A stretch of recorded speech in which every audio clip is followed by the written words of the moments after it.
Olá, mais um Aesthetic Papers. Vamos falar hoje sobre hidroxapatita de cálcio hiperdiluída.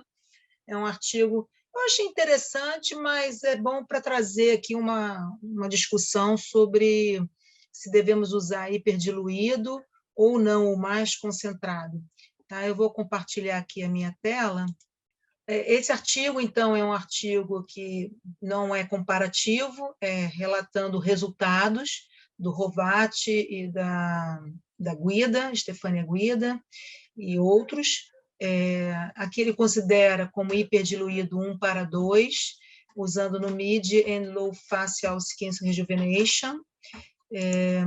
Então, ele utiliza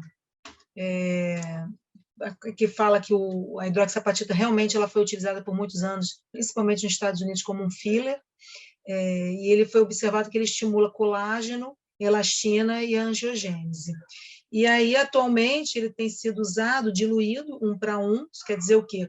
Uma seringa de 1,5, você coloca 1,5 de diluente. E o hiperdiluído são diluições acima de 2. E há um questionamento se o resultado é o mesmo, comparando-se com a hidroxapatita mais concentrada. Nesse estudo, então, foi avaliado a eficácia e se é seguro. Então, aqui, deixa aqui as informações bibliográficas. Então, diluído 1:2 nessa técnica em 40 pacientes. Foi eliminado pacientes com problemas alérgicos, de anestesia, doenças de conectivas, tecido conectivo, pacientes que tinham feito tratamento 6 meses dentro dos últimos 6 meses, e outras imunossupressão, doenças sistêmicas graves e doenças ativas da pele. Então, o que ocorreu aqui? Não sei se houve um erro de digitação, mas a diluição, se é 1:2, seria, então, 1,5 ml de radiesse em 3 ml de diluente. E aqui eles colocam como se fosse 1,5 ml de radiesse diluído em meio ml de lidocaína e 3 ml de lidocaína, dando um volume total de 6. Tem alguma coisa errada aqui, o volume total teria que ser 4,5 ml. E aí eles dividiram metade para um lado, metade para o outro. Então, foram feitas sempre 2 sessões, 3 meses depois do tratamento. Foi utilizado cânula em técnicas de Feney técnica, que é aquele tipo leque, tá?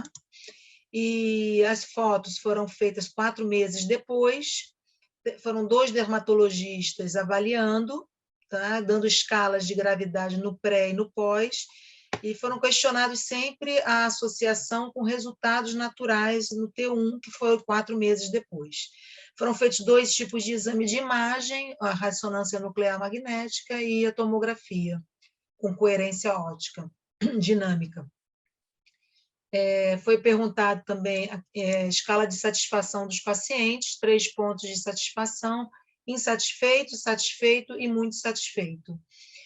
No T1 também. Foi avaliado o grau de dor, tanto no pós-imediato de 30 minutos, como também os efeitos adversos no pós-tardio, o que pode ter acontecido aí no pós-tardio, para avaliar isso, a segurança.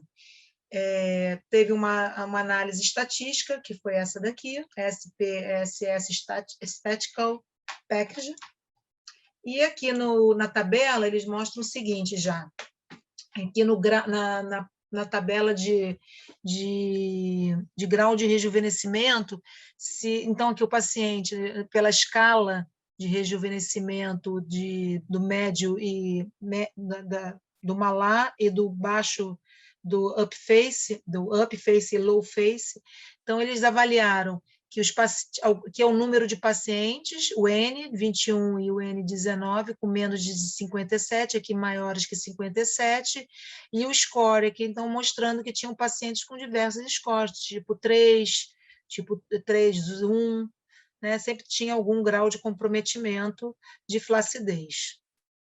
Os pacientes tinham em torno de 57 anos para mais ou para menos 9,3.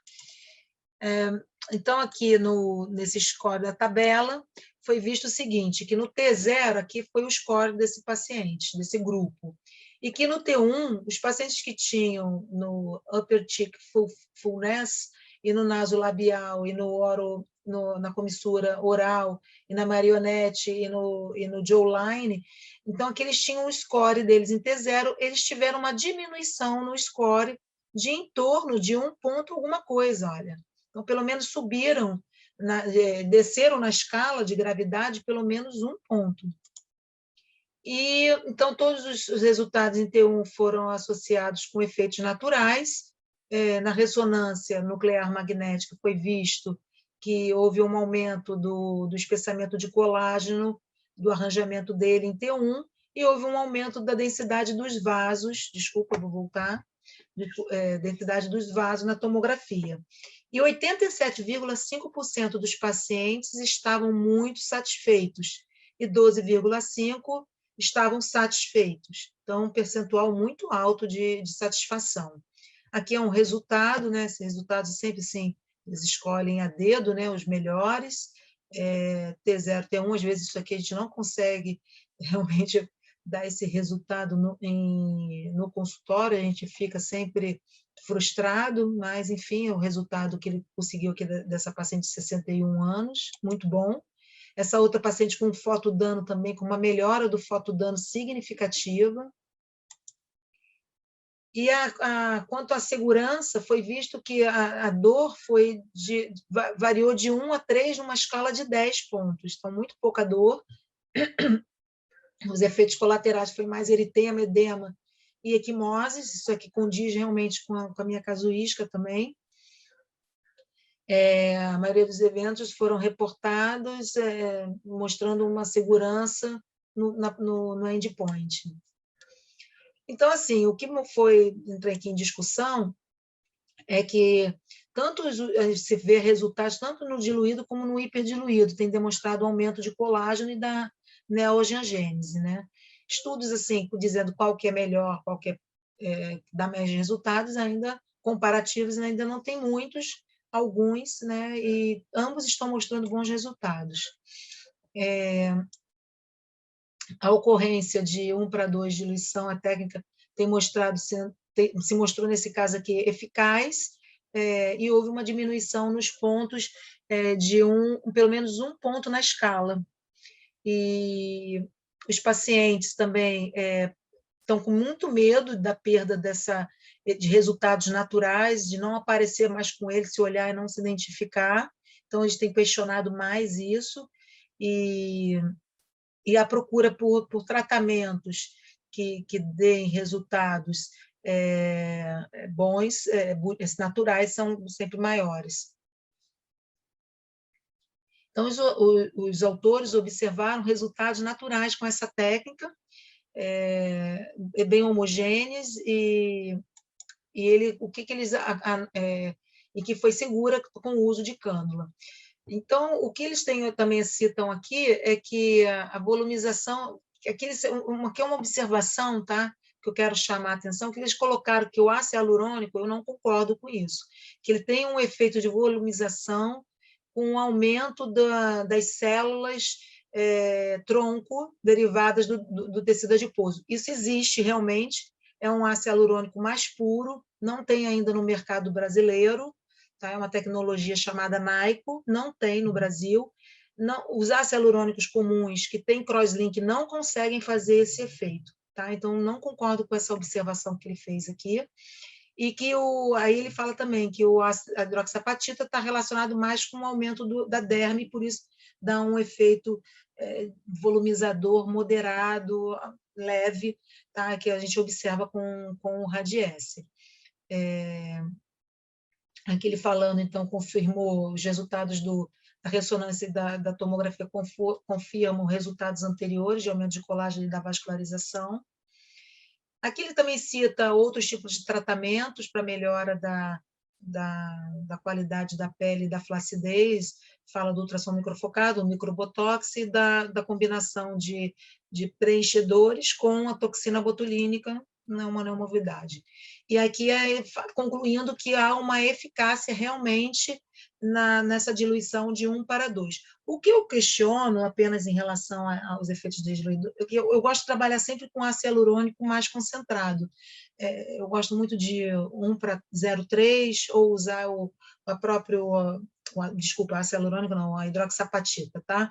Mais concentrada, na diluição de uma seringa para 20%, que seria, no caso, 0,3, ou usar ele até mesmo concentrado, no caso, como, por exemplo, o Radiesse Plus.